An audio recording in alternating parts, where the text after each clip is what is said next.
fixing ERCOT has been added to the to-do list for state lawmakers. That to-do list keeps growing as we get deeper into the legislative session. We're joined now by State Senator Bryan Hughes, who got stuck in Austin by the snowstorm. So, Senator Hughes, thanks so much for being with me this morning.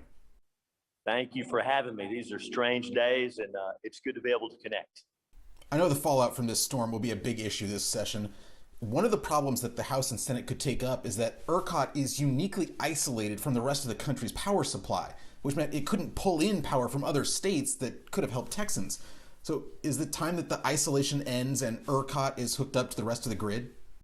Yeah, so Texas has had our own power grid for decades, and it's worked well. Now, beginning in the mid-1990s, Texas began a pretty aggressive process of deregulation, bringing competition in, and it's worked well. It's brought prices down, more producers have come into the market, and prices have come down.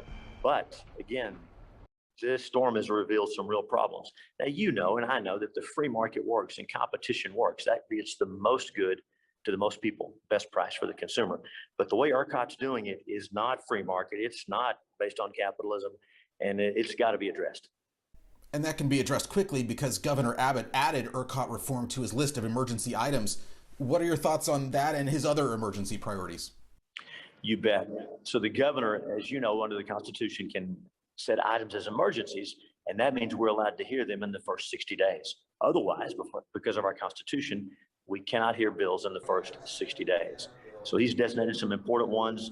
He's talked about the pro-life issue, obviously protecting that little unborn baby in our mother's womb. And so I'm filing the heartbeat bill, and that's the bill that's overdue in Texas. Some states have already done this, but you know, that heartbeat is the universal sign of life. Think about that loved one in the hospital and the heart monitor and the sound it makes. Think about your mother's heartbeat. Just think about that, how precious that is, what that means to us. And so that heartbeat, our hearts, if you will, and our heads tell us that's the sign of life. And so the heartbeat bill, which we'll be filing in the next week, says that that little unborn baby is going to get protection from that point. Some states have done this, and of course we want to go further. We want to make sure every human life, every innocent human life is protected. And this is a big step in that direction. So that's part of what the governor talked about. He's also designated election integrity. And you guys covered this before. We had Senate Bill 9 last session, passed the Senate, didn't quite make it through the House. And again, it's about election integrity. It's about making sure people aren't cheating. And it's a shame that folks have tried to make this a partisan issue. This is making sure that every vote's counted only once, and is counted accurately, and people aren't cheating. This is not a Republican Democrat thing. Everyone ought to be